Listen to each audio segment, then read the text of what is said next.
Hello, anybody who's watching this. Welcome to my reaction to Game Theory, the hero that broke Genshin Impact. I haven't seen Game Theory videos in a while. That's why this video avoided me and never popped out in my recommendations because it came out in May 15th. I almost say May of 2015. But May 15th, and it advertises version 1.5. which is a bit too late. It's 2.1 at the moment. It's been like that almost a month. But anyway, I'm a bit sleepy that I don't have other time to record this, so here I am. And just if you want to help out the channel, there's the donation link. If you want, you can like, dislike, comment, subscribe. Everything helps, and let's begin. I can just sit. I don't need an umbrella, but you can use one if you need.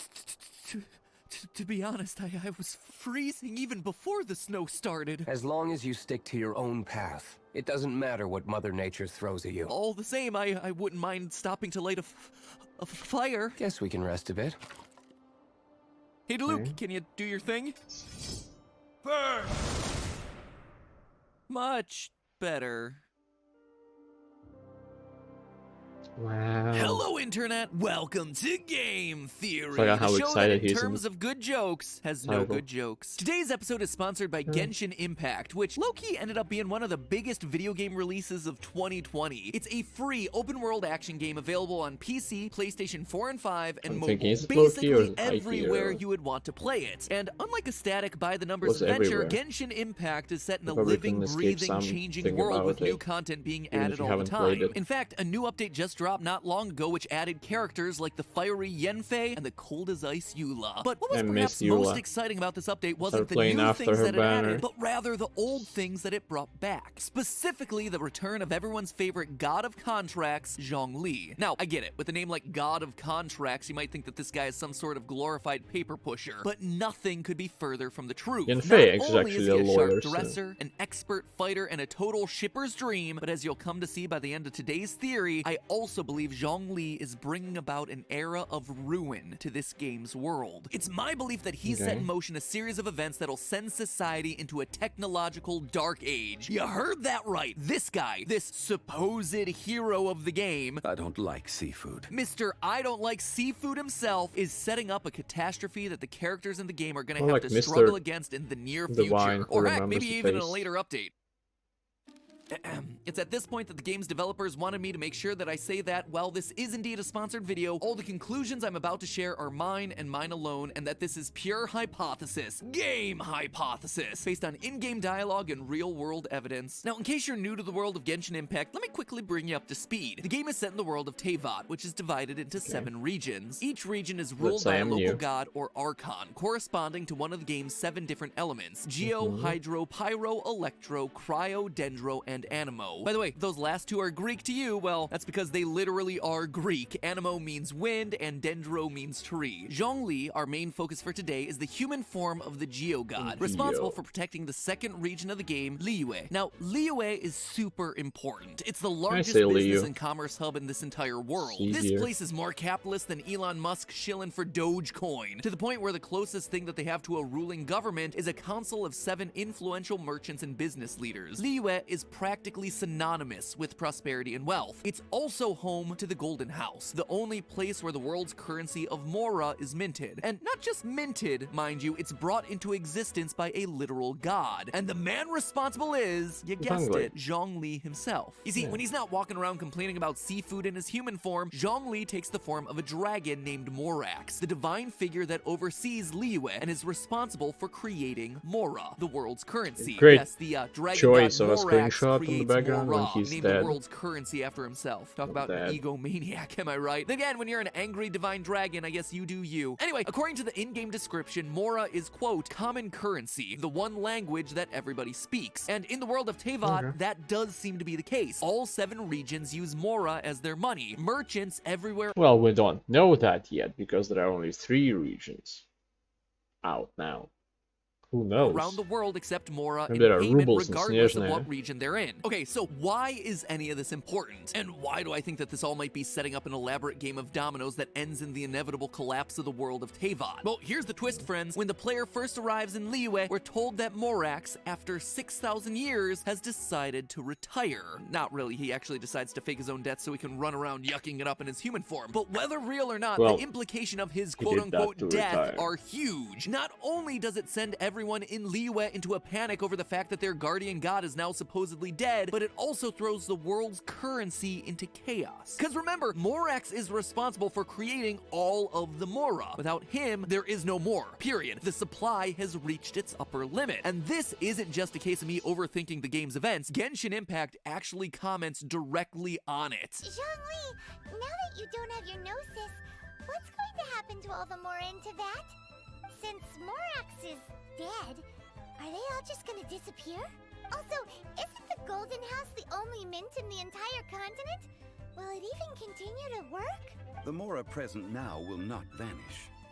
But the Golden House will indeed have to cease operations for a lengthy period of time, since creating Mora requires the use of the Geo-Archon's power. This is terrible! We're all about to run out of Mora! The No, world is no. coming to an end! Mind you, this doesn't seem to be a reversible decision. When he retired, Zhongli decided to give up the source of his divinity, an item known as a gnosis. The gnosis is an item that allows Archon gods to draw power from the heavenly realm, essentially amplifying their powers. Now, this entire scene is kind of played for laughs. After all, it's become a running joke at this point that Zhongli is naive when it comes to business. Apparently, despite spending a lifetime literally creating Mora, he never got the memo that you actually need to carry it around to pay for stuff. He said it was half price, not that we could leave without paying. Oh, right. I'm sorry.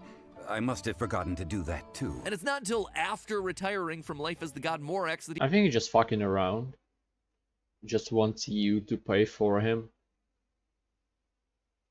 And maybe when he wasn't that, he was like, oh, you want me to pay? Yeah, okay, give me a second. He turns around and just creates some, like in his hand, while nobody's looking, and turns around. Yeah, there, is this enough?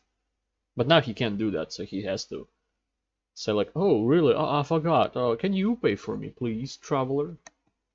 he realizes that, you know, might have been a good idea to take advantage of that money-making ability and put some aside for himself for a rainy day. It's a shame that I didn't think of it at the time. Who knew that the god of contracts would have such bad money sense? But in this scene, Paimon, your travel companion and emergency food source, is absolutely of money. right. Wow. This is no laughing matter. not my Zhongli name. even acknowledges this. Yes, this is indeed a major issue from a financial standpoint. So what exactly are the financial implications for Teyvat now that its universal currency is no longer being minted? Well, what I see where this theory is going, but this is gonna, if this happens, it's gonna be far in the future where gameplay is not gonna exist in. Maybe a year or two will go in the gameplay time, and then we're gonna fuck off. And nobody's gonna give a shit about this Mora situation. So, this one little cares? joking dialogue opens up is a catastrophic end to all the advanced civilizations of the world. Oh yeah, this goes way further than just being an issue of dollars and cents. In the real world, if a government just stopped issuing new currency, the most immediate result would be deflation. You may be familiar with the word inflation. That's what happens when Yeah. there's too much money or not enough goods to buy with that money, which results in rising prices. Deflation is, as you would expect, the opposite. It's the result of either there being a rising number of goods and or a decrease in the amount of money available, and it leads to prices falling as the limited amount of money out there in the market becomes I wish more deflation and more was a thing. valuable. Woohoo! Lower costs are great, right? Nothing bad about that. Not according to economists. Most economists agree that deflation is a bad thing because it discourages spending. Think about it. If you know that there's a limited supply of money and there's never going to be any more, you're going to hold on to every cent that you have, and you're going to be really picky No. about what you spend it on. Plus, if you know that prices I'm are going to already be lower in the really future, picky that because I don't actually have money. discourages you from spending your money today. That loaf of bread that costs $2 today might cost $1 next week. So logically, you could hold on to your money and wait to buy it. That results in everyone hoarding their money. economy. And by everyone, I do mean everyone. Not just regular consumers, but also business owners, who are discouraged from spending money to grow their businesses by hiring new employees, and investors who just sit on their money instead of lending it out or investing it in new business. As the money supply dries up, employers are forced to either reduce wages or lay people off, or a combination of both, which ultimately leads to the economy growing weaker, resulting in a self-perpetuating cycle that results in more deflation, which leads to more unemployment and even lower wages. One of the most famous examples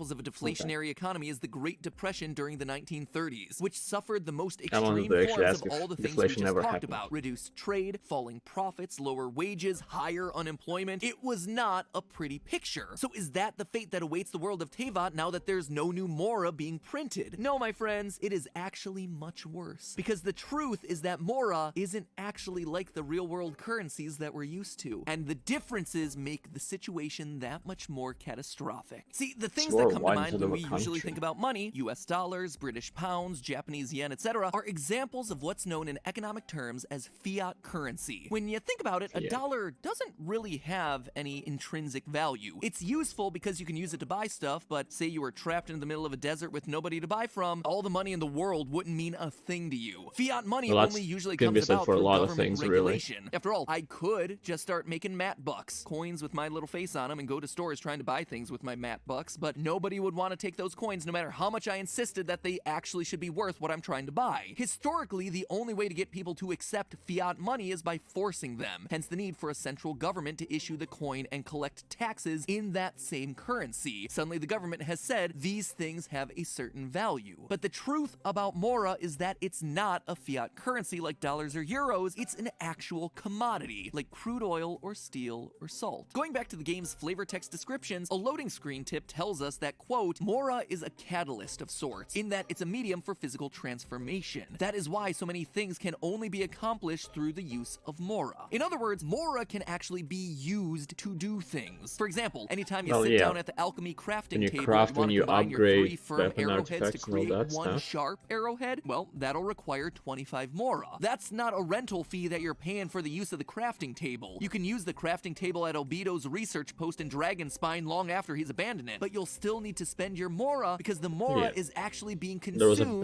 during the example is in upgrading. And when I say that Mora is used for all sorts of things in the world of Genshin Impact, I really mean it. Want to absorb the experience from a material like the Wanderer's Advice to raise your level? That's gonna require Mora. Want to take a weapon and refine it? Mora. Want to grind up your adventurer's pocket watch, tail feather, and bandana to enhance a crummy artifact? Can't be done without the use of Mora. There's something special about Mora that allows it to function as a catalyst, and apparently the only way to make it is with some sort of divine spark. In that sense, Mora isn't actually a fiat currency. It has inherent value that makes it become a unit of exchange. This is also something that we've seen happen in the real world. Throughout most of human history, people didn't have a big centralized government that could create their own money system. So they instead relied on commodities. Using Mora for everything. Egypt, along with many other civilizations around the Mediterranean, would use salt as the medium of exchange. In fact, the word salary literally comes from the fact that soldiers in the Roman army sometimes received their payment in salt. A soldier's monthly allowance of salt was called a salarium. Anyway, this system was able to take off because in the desert, you lose a lot of salt through sweating, and thus everyone needed salt. And because everyone could make use of it, salt naturally became a universal medium of exchange. Even after governments sprang up and started printing currencies, commodities were still sometimes used as a standard of value. For instance, in the 16th and 17th century, European fur traders came to North America and started using beaver pelts as a standard of value. One new pair of shoes is going to cost you 12 pelts. This became essential for trading between Europeans and indigenous Americans because, let's face it, why would the North Americans care about some flimsy paper with a king's face on it? It meant nothing to them. Beaver pelts. Now that is what I'm talking about. Mora is the Teyvat equivalent of salt or beaver pelt. Lots of people require it for their profession. That's good news for the people of Liyue because it means that everyone in the world wants the Mora that comes out of the Golden House. But it also means that when Morax stops producing more and the Golden House shuts down, all that Mora is slowly being used up, bit by bit, with every potion that's made, every weapon that gets enhanced. Mora is a finite resource. Eventually, all of those activities that require Mora are gonna grind to a halt. And that's the real problem with Morax deciding to retire and stop making new Mora. It's not just sending the world... But overall,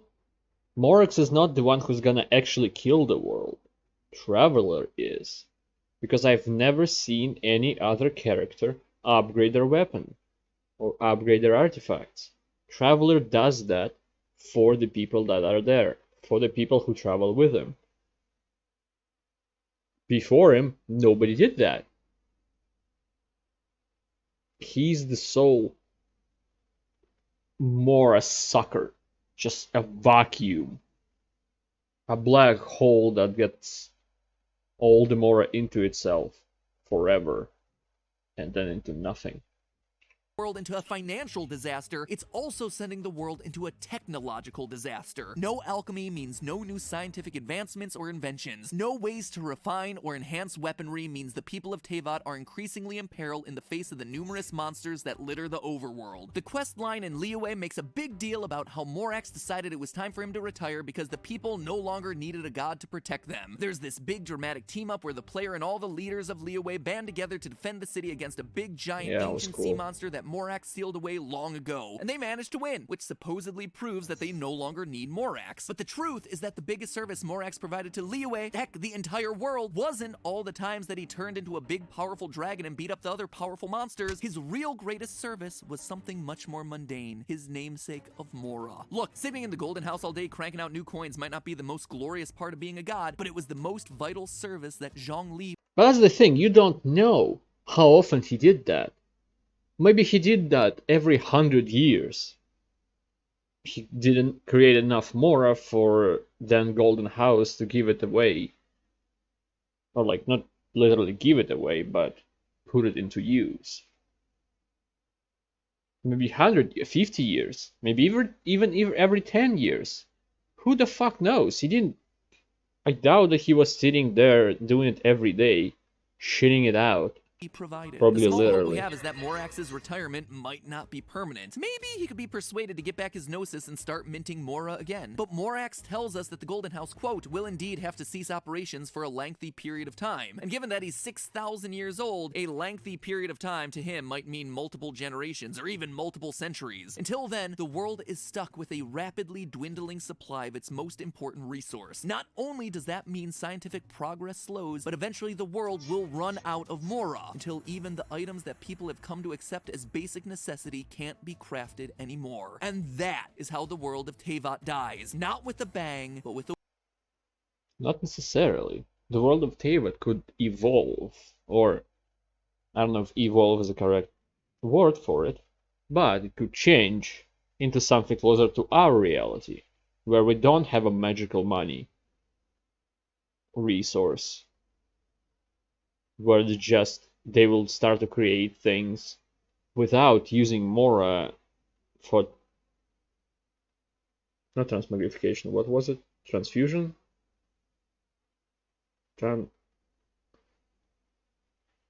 Transforming? Whatever.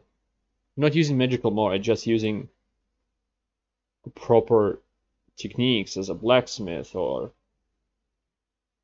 Alchemy will go away, but the knowledge of how things work wouldn't, and still could be applied to do things even without using Mora or the alchemy table. Whimper and empty wallets. But hey, that's just a And theory. some kind of new money will come up. Thanks for watching. And one final thank you to Genshin Impact for sponsoring this episode. Since I know the Genshin team is going to be watching this one, feel free to use this plotline in a future update. Then we can do a follow-up theory on how the whole thing played out. What do you mean? And if you'd like to learn more about Genshin Impact or, just play the game for yourself, again, it is a free game that you can download right now. Link is just below this video. Seriously, there is no reason to not try out this free, awesome AAA quality game. And now is the perfect time to hop in because they're about to drop a new character, Eula, one that I'm personally very excited about because she uses ice-style cryo skills and solid defenses, which is totally my gameplay mix in these sorts of titles. Oh, and she also wields a giant claymore, making her that much cooler. Also thick. So try out Genshin for the new character and stay with Genshin for and the thrilling conclusion to the financial drama it. that I just brought to their attention. Again, When's link is Eula right below this rerun video, gonna and be? I'll see you all next. They announced that next month's the Eula rerun. I'm not wasting a single fucking primer gem or anything until that happens. Anyway, thank you. Well, okay. That's too early to end this. This is a good video. Showing off possible future, but not necessarily exactly what's gonna happen. Even let's say Morax dies and there's no way to create new Mora. the Golden House might have some kind of supply for now that was created beforehand, and that